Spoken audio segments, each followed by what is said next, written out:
حکومت کہتی ہے آپ ان کا دلیل لے کر آئیے کہ کس بنیاد پر آپ نے اس کے اوپر کیس ٹھوکا اور کس خلاف کی بنیاد پر آپ نے عدالت پر مقدمہ کو درج کیا.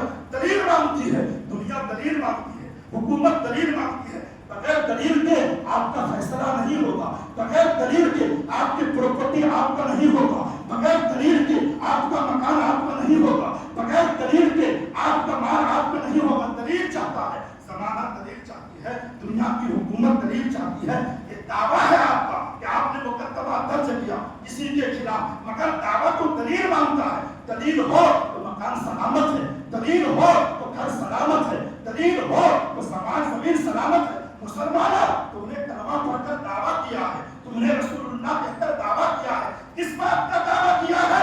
اللہ کا کلمہ، رسول اللہ کا کلمہ پڑھ کر دعویٰ تم نے یہ کیا ہے کہ میں مسلمان ہوں. رسول اللہ پڑھ کر تم نے دعویٰ یہ کیا ہے کہ میں مومن ہوں. مگر مسلمان تم سے دلیل چاہتا ہے، مومن کی دلیل. تم نے دلیل کبھی نہیں پیش کیا، دعویٰ تو تم نے بازاروں میں ٹھوک دیا. کلمہ پڑھ کر تم نے تو کلمہ پڑھ کر گھروں میں ٹھوک دیا کہ میں مسلمان ہوں. تم نے کلمہ پڑھ کر خانقاہوں میں جو ہے دعویٰ کو پیش کر دیا.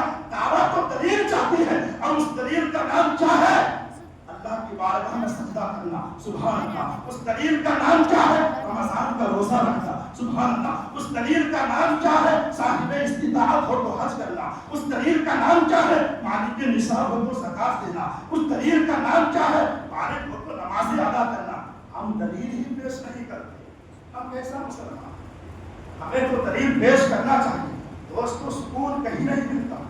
جو سکون علی کو ہجرت کی رات ملا اور ابو بکر کو غار ثور میں ملا، وہ کہتے ہیں اسی لیے عمر فاروق نے کہا